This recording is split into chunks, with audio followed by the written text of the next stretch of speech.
Well, we're of course going to start with job openings, which we got data for this morning. The numbers for April showing a drop in the amount of job openings from 11.9 million in March to 11.4. That still vastly outnumbered the available workers in the United States. Joining us to break down what this strong labor demand means for the economy is Indeed.com's head of research. That is Nick Bunker. Nick, great to have you on the program today. It's been a while since we spoke, but obviously the data coming in this morning showing a very interesting dynamic, although not a sharp drop in the number of job openings. In your assessment, how tight does the labor market look as of this report?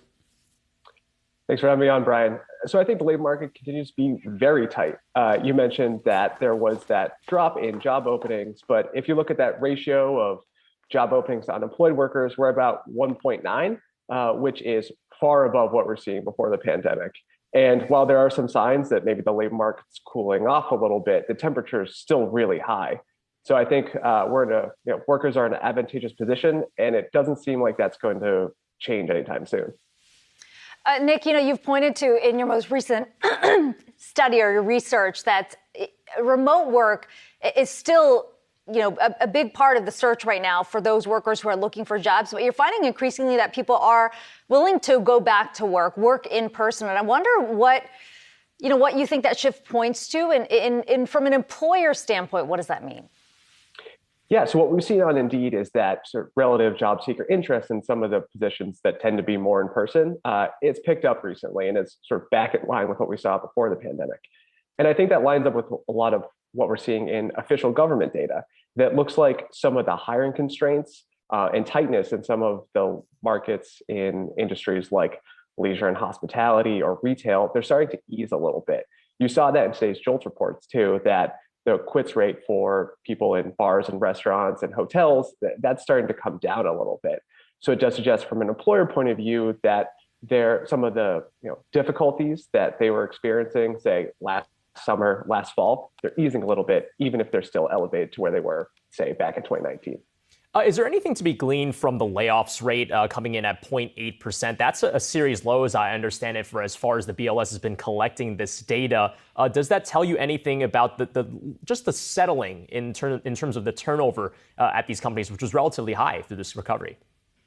Yeah, so I think that really shows that while turnover has been high, it's been really concentrated in that sort of voluntary turnover, which is the quits. What we're seeing now is that sort of job security for workers is quite high, and that employers are really loath to let workers go. We're at a series low, so over 20 years, the lowest layoff rate we've seen in the U.S. labor market. So we think that what that suggests is, now, mind you, this data only goes through the end of April, that some of these concerns about sort of economy-wide layoffs are maybe a little bit overblown. I'm sure there's some sectors, particularly tech, where maybe layoffs have picked up, but broadly, sort of workers are less likely to get laid off now than they have in sort of over 2 decades. So that's a really advantageous situation right now when it comes to that part of the labor market.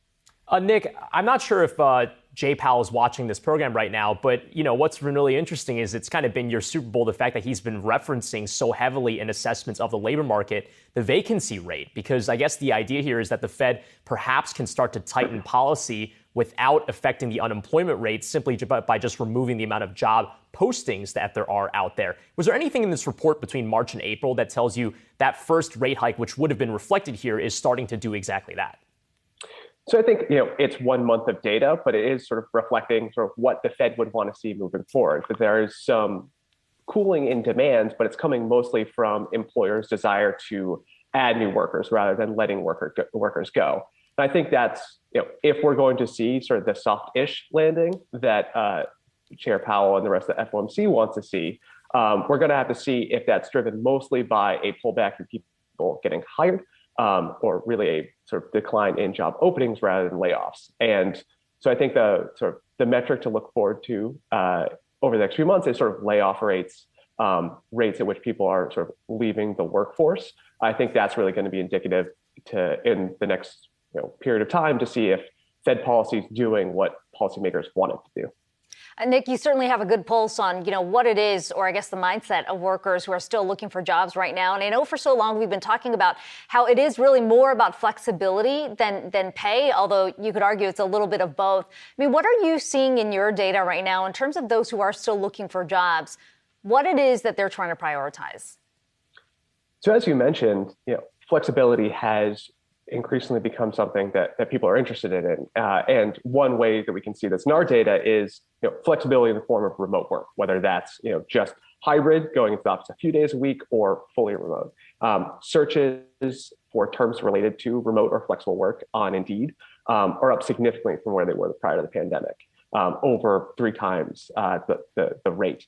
But the fact is that many workers are unlikely to work in jobs that can be done remotely, just because so many jobs require face-to-face interaction with people.